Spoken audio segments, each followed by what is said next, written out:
Olá, queridos alunos do sexto ano, tudo bom com vocês? Eu sou a professora Cristiane e hoje, em nossa aula de redação, eu quero que vocês peguem, por gentileza, a apostila número 7.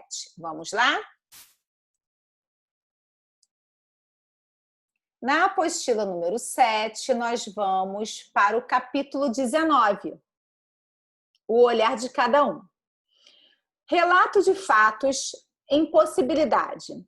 Você sabe o que é neutralidade? Consiste na característica daquilo que é neutro, ou seja, que não apresenta nenhum tipo de posicionamento. Suponha que dois grandes amigos seus passem por um conflito entre si e deixem de se falar. Por gostar muito dos dois, você decide manter contato com ambos, independentemente de quem tenha tido mais razão na discussão que gerou o rompimento. Nessa situação, você é, portanto, neutro, pois não toma partido de nenhum desses dois amigos. Ou seja, neutralidade é você estar ali no meio, você não fica nem a favor de um, nem a favor do outro. Você tem um posicionamento neutro, tá? Muitas vezes, né, isso acontece para que você não fique mal com os seus amigos. Você gosta de uma parte, do outro a parte também. Para você não ficar mal, você não fica nem de um lado nem do outro, você fica neutro, não é mesmo? Vamos lá, então, módulos 115 e 116, já continuando aqui comigo. Quando se trata de textos, também é possível falar em neutralidade, tá? Deixa eu só fazer o seguinte aqui, subir aqui. Uma notícia de jornal, por exemplo, não deve manifestar opinião a respeito do fato relatado. No entanto, não existe neutralidade absoluta. Pense na hipótese anterior, sobre o rompimento dos dois amigos. Será que é mesmo possível não ter posicionamento diante de uma discussão ocorrida entre duas pessoas? Será que não tendemos, ainda que minimamente, a ficar do lado de uma pessoa em detrimento da outra? Com certeza, não é mesmo, turma? Com um texto, sem dúvida, acontece isso. Sempre há manifestação de uma posição, mesmo que seja difícil para o leitor ouvinte percebê-la. Uma notícia sempre trabalha com o tempo presente. Como mencionado nesse gênero textual, não se pode, em princípio, haver expressão de opinião. O objetivo deve ser apenas o relato de um fato tal como ocorreu. Quem deve formar a opinião com base em seus próprios valores é o leitor, né? Você tem a notícia, o jornalista ele não dá a opinião dele, quem vai formar uma opinião sobre a notícia é o próprio leitor. Isso é fato. No entanto, é impossível uma notícia ser absolutamente neutra. Pense que quem escreve o texto tem sua própria visão sobre os acontecimentos e talvez, sem perceber, manifesta em sua escrita. A simples escolha das palavras ou a ordem que elas são colocadas já indica isso. Para entender como a expressão de opinião pode ocorrer de modo muito sutil, leia a notícia a seguir a respeito de uma campanha de vacinação contra a poliomielite e o sarampo. Vamos ver então. Campanha contra pólio e sarampo é prorrogada para sexta-feira.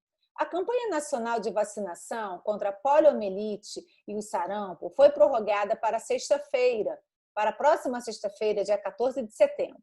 Todas as crianças de 1 a 4 anos e 11 meses devem receber as doses. Segundo o Ministério da Saúde, 1,3 milhão de pessoas brasileiras ainda precisam ser vacinadas. Até agora, 88% do público-alvo recebeu a vacina. A meta do governo federal é vacinar pelo menos 95% das 11,2 milhões de crianças de 1 a 5 anos. Mas em apenas 7 estados essa meta foi atendida. Estados e municípios que não atingiram a meta devem manter a campanha por mais 15 dias. Os estados que atingiram a meta de vacinação são Amapá, Santa Catarina, Pernambuco, Rondônia, Espírito Santo, Sergipe e Maranhão. O Rio de Janeiro continua com o menor índice de vacinação, seguido por Roraima, Pará e Piauí. Que absurdo, não é mesmo? Casos de sarampo. Atualmente, o país enfrenta 2 surtos de sarampo, um em Roraima, com 300 casos confirmados, e o outro no Amazonas, com mais de 1.000. Veja que no trecho, mas em apenas 7 estados essa meta foi atendida, o autor do texto optou por usar o advérbio apenas, o qual tem o mesmo sentido de somente.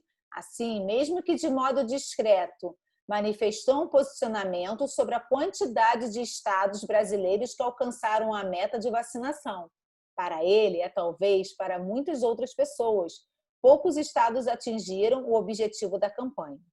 Para que essa passagem fosse neutra, ainda que não totalmente, o autor poderia ter escrito: em 7 estados, essa meta foi atendida. Então, aqui percebe, né, uma opinião dele. Entenderam? Quando ele coloca a palavra apenas. Para ele ficar neutro, ele não deveria colocar essa palavrinha, tá? Palavras que denunciam. Palavras como adjetivos e advérbios podem ser responsáveis pelo fato de um texto não ser completamente neutro. Adjetivos atribuem características, o que depende muitas vezes de um julgamento pessoal. Um exemplo disso se vê na expressão acontecimento triste, né? Porque ele acaba dando a opinião dele aí, né? Porque ele não se conforma com isso. Advérbios especificam as circunstâncias de uma ação, expressa pelo verbo. E tais especificações igualmente podem depender da opinião de uma pessoa. Para compreender isso, pense no enunciado. Infelizmente, todos chegaram. Então, meninos, hoje, né, nós falamos sobre essa questão da neutralidade no texto. Um texto, né, é muito difícil que ele seja totalmente, né, neutro. Quase sempre tem, mesmo que seja de uma forma sutil, leve, a opinião de quem está escrevendo, porque é muito difícil, né, a gente se expressar sem colocar a nossa opinião. É muito difícil, é quase que impossível. Vocês viram que até numa notícia que onde deve ocorrer a impessoalidade, né, a pessoa não pode demonstrar ali a sua opinião, ele acaba colocando de uma maneira bem leve, bem sutil, mas coloca, tá bom? Um beijo, sexto ano, e até a nossa próxima aula. Tchau, tchau, turma!